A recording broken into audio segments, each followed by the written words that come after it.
मीठा ते हुंते परित संसार। बोलिए भगवान महावीर पावन चरित गुरुदेव जी। बंधु मन वच काए, भव सागर को तरण में करो हमारी सहाय। जिन शासन जिन वाणी सदा जयवंत हो, श्रमण संग सदा अविचल मंगल हो। मुक्ति को प्राप्त श्रमण भगवान महावीर स्वामी, उनकी परम पावन कल्याणी भागवती वाणी वाचक प्रमुख श्री इंद्र भूति गौतम आदि गणधर भगवान युग प्रधानाचार्य परम पूज्य श्री सुधर्मा स्वामी जी महाराज, उनकी परम पावन पाठ परंपरा वर्तमान आचार्य ध्यान योगी परम पूज्य श्री शिव मुनि जी महाराज एवं गुरुजन सबके पावन चरण सरोजों में मेरा अनंत अनंत बार वंदना नमस्कार।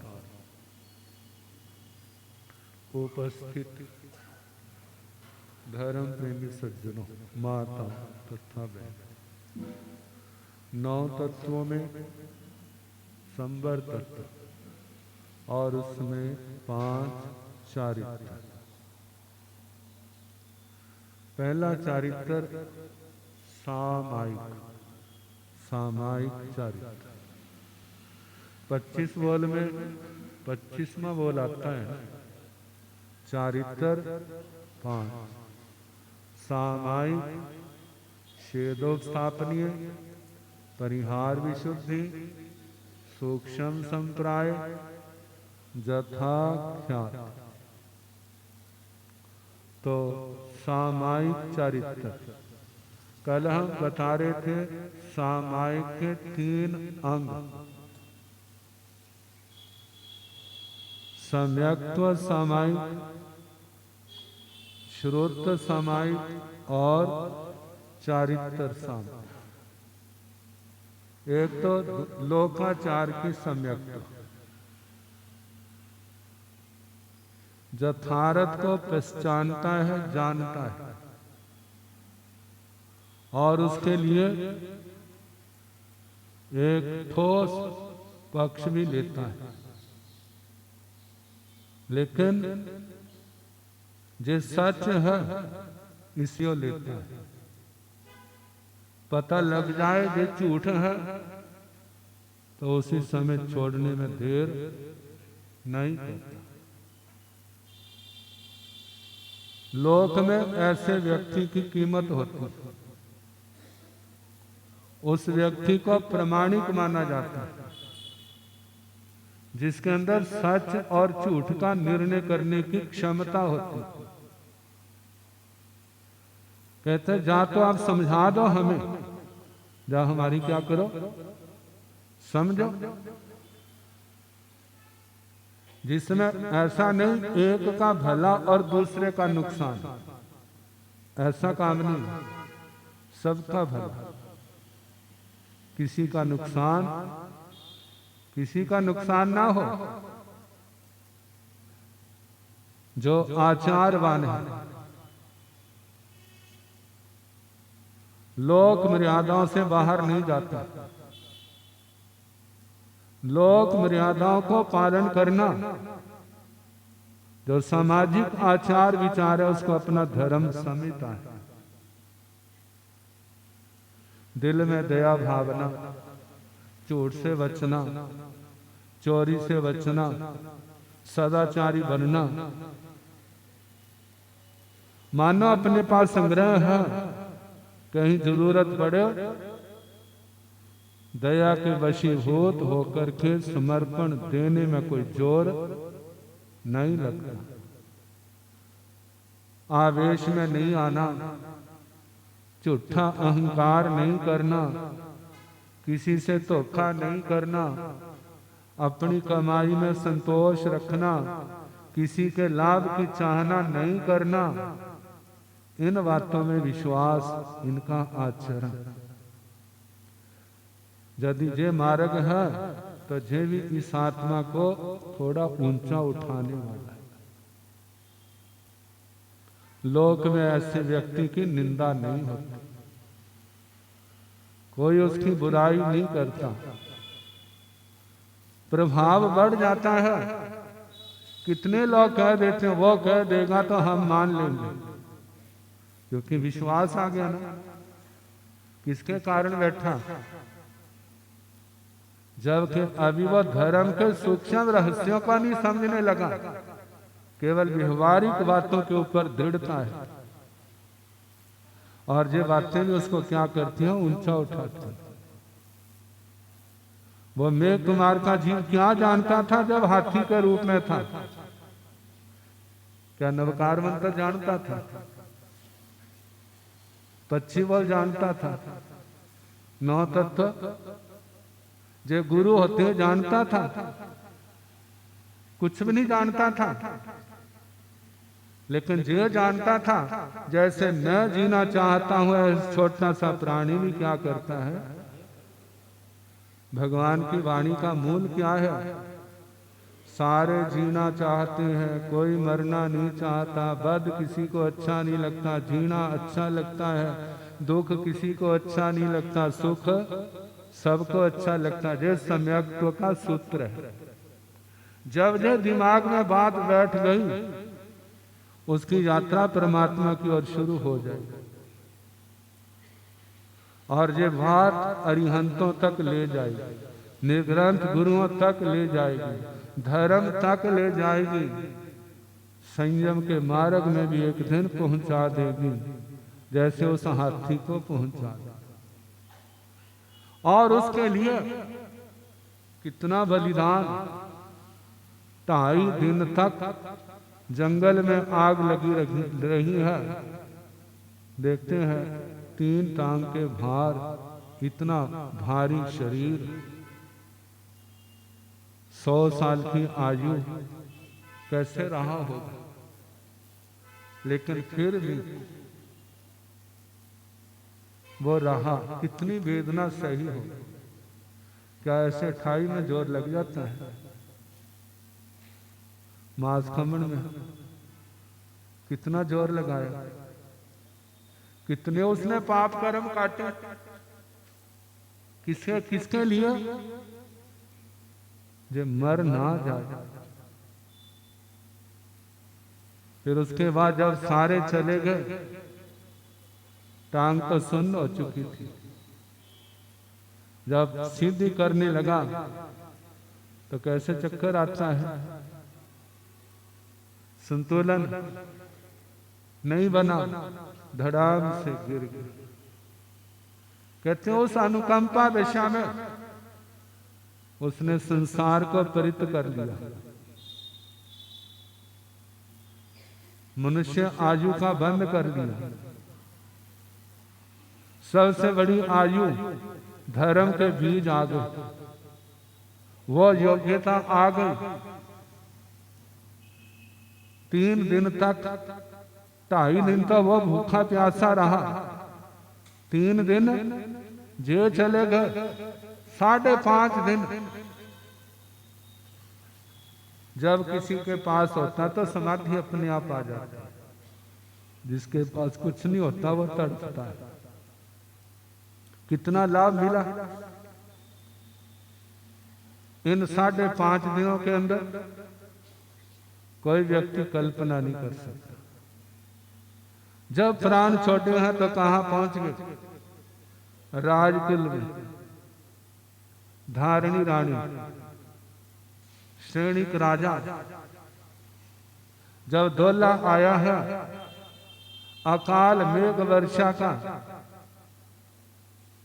वो भी पुण्य के योग से कैसे बन गया? अभय कुमार ने अपने पूर्व जन्म के साथी के द्वारा तेला करके पूरा कराया।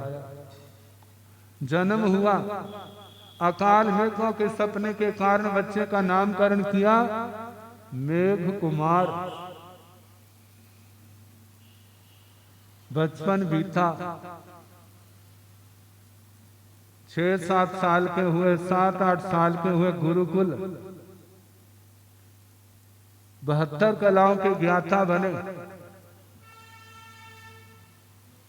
वापिस आए, माता पिता ने कलाचार्यों को सम्मानित किया। इनको रोजी रोटी की चिंता नहीं होनी चाहिए। अपने पास जो बच्चे, चाहे अमीर का है, चाहे गरीब का है, चाहे राजा का है, चाहे रंग का है, बिना किसी भेदभाव के योग्य को क्या करे, शिक्षा का दान दें। आजकल ऐसा क्यों नहीं है? क्योंकि रोजी रोटी की चिंता है, उसके प्रति आश्वस्त नहीं है। तनख्वाह से गुजारा नहीं होता, फिर क्या करते हैं? ट्यूशन करते हैं। उनको ये चिंता नहीं थी, संतोष भी था, दौड़ में नहीं थे। आजकल की तरह दुनिया की दौड़, आजकल तो दुनिया दौड़ रही है। पहले तो पैरों से दौड़ते थे, अब कारों से, जहाजों से कितनी दौड़ लग रही। सुखी कोई भी नहीं।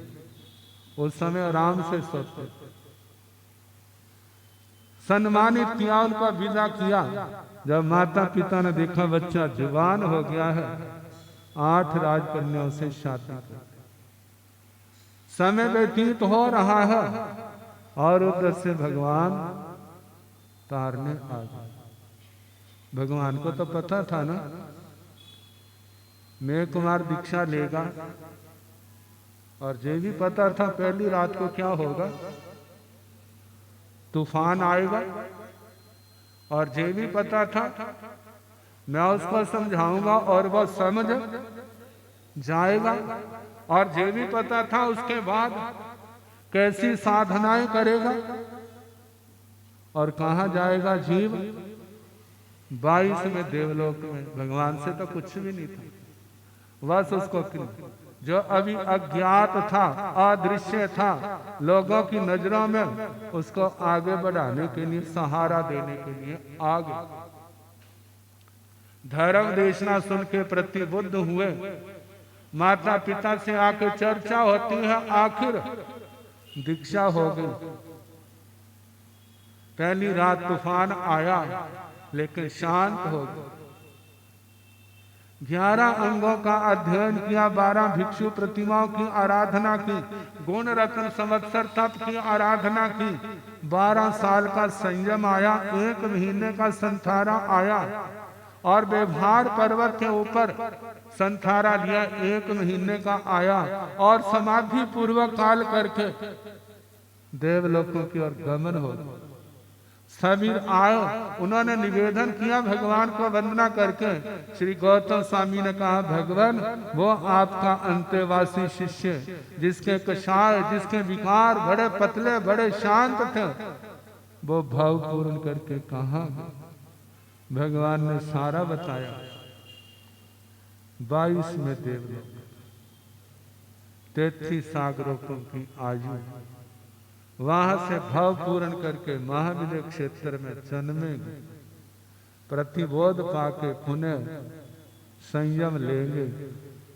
साधना के द्वारा, संयम तप की आराधना के द्वारा कर्मों को क्षय करके सिद्ध गति को जाए। ये हमारा मार्ग है, जहां पर देवी देवताओं की उपासना का कोई वर्णन नहीं आता।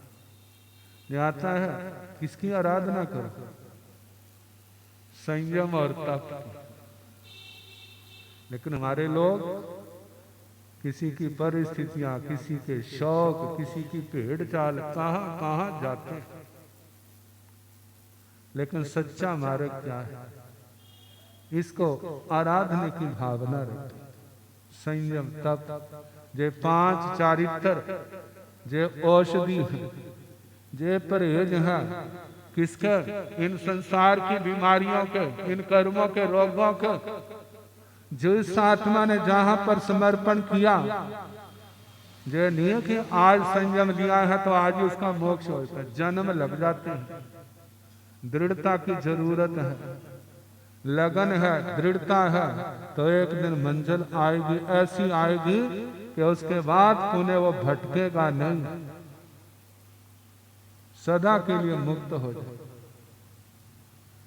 सामायिक चारित्र कल बताया था। सामायिक चारित्र साधना है और इसका फल क्या है? समता है। कितने कह देते हैं ना, सारी उम्र तुम्हारे को समय के करते होंगे, तुम्हारे अंदर समता तो आई नहीं है। कहते समता कोई ऐसा कोई, क्या हम ऐसा कहें कोई चॉकलेट है या कोई ऐसी चीज है मिल जाएगी? कितने कर्म है इस आत्मा के अंदर, जब वो हल्के पड़ेंगे तब समता के दर्शन होंगे। उन कर्मों को काटने के लिए जो 5 प्रकार का चारित्र है, जितनी आराधना करते जाओगे आगे बढ़ते जाओगे, लेकिन एक दिन ऐसा आएगा उसका चेहरा खिला होगा। लेकिन उसके लिए पता नहीं किसको कितनी इंतजार करनी पड़ सकती। जैसे लंबे समय तक आदर के साथ सत्कार के साथ जो इन धर्म क्रियाओं को करते हैं वो एक दिन मंजिल को पाते हैं। जो जन्म जन्म के साधक होते हैं उनको जल्दी प्राप्ति हो जाती है, और जो पहले जन्म के हैं उनको तो बहुत लंबा रास्ता भी करना है। सामायिक के अंदर लोकाचार से पहला अंग सम्यक तो सामायिक। अब आगे अध्यात्म क्षेत्र के अंदर इस मार्ग के पूर्ण जानकार कौन है? इस मोक्ष मार्ग के पूर्ण जानकार कौन है? जानते हैं, जो व्यक्ति जैसा होता है ना, जब तक उसको वैसे व्यक्ति नहीं ना मिलते तो उसका मन कहीं टिकता नहीं, कहीं चला गया। जब तक जैसा वह स्वयं है, जब तक वैसे नहीं मिलेंगे उसका मन नहीं लगेगा। जब वैसे मिल जाएंगे फिर सोचेगा मैं अपने घर आ गया। कारण क्या? प्रकृति मिल गई। किसकी प्रकृति कैसी है? जैसी प्रकृति है विभिन्न अलग प्रकृति वालों की ओर जाएगा तो कहते ना इसकी दाल नहीं गल रही। क्यों नहीं गल रही? क्योंकि उनकी आपस में प्रकृति नहीं है। जिनकी प्रकृति अरिहंत परमात्मा के साथ मिली हुई, जब तक अरिहंत परमात्मा का मार्ग उनको नहीं मिलेगा उसका कहीं पर भी टिकाव नहीं होगा। मानव कुछ समय के लिए टिक गया है, जैसे अरिहंत परमात्मा का वो मार्ग आएगा तो उसके अंदर कुछ होने लग जाए और सब कुछ छोड़ करके वहां पर जैसे स्कंधक अणगार के संबंध में आता है। गौतम स्वामी जी 11 के 11 पहले क्या थे, लेकिन जब सब कुछ समझ आ गया क्या हो गए? भगवान के साथ मिले। कैसे मिले? सदा के लिए मिलना। 11 के 11 भगवान मोक्ष में, तो वो भी क्या है? मोक्ष। हमें अपना संबंध किनसे जोड़ना? जो अपने आप में पूर्ण, जो अपने आप में पूर्ण। पूर्ण कौन? एक संसारी आत्मा, वो तो अपूर्ण। पूर्ण रूप से देखा जाए तो वह सिद्ध भगवान है, जो 8 कर्मों से मुक्त है। उन सिद्ध भगवंतों का स्वरूप बतलाने वाले अरिहंत भगवान। 8 कर्म तो क्षय नहीं हुए, 4 घाती कर्म क्षय हुए, 4 शेष है, लेकिन उनका ज्ञान पूर्ण है। उनका ज्ञान पूर्ण क्यों है? क्योंकि ज्ञान को रोकने वाला कोई कर्म उनकी आत्मा के अंदर नहीं है। उनका दर्शन पूर्ण है, उसके अंदर कोई अधूरापन नहीं, क्योंकि दर्शनावली कर्म क्षय हो चुका है। उनका बल अपने आप में जो है वो पूर्ण है, क्योंकि उनका अंतराय कर्म क्षय हो गया है। उनके आचार में विचार में कोई कमी नहीं, क्योंकि कमी डालने वाला कौन है? वो मौनी कर्म है। वो मौनी कर्म उन्होंने जड़ों से उखाड़ दिया है। जो बातें काम की है उन सब में वो क्या है? अपने आप में पूर्ण है। ऐसे अरिहंत परमात्मा की शरण जिसको मिल गई है वो सौभाग्यशाली।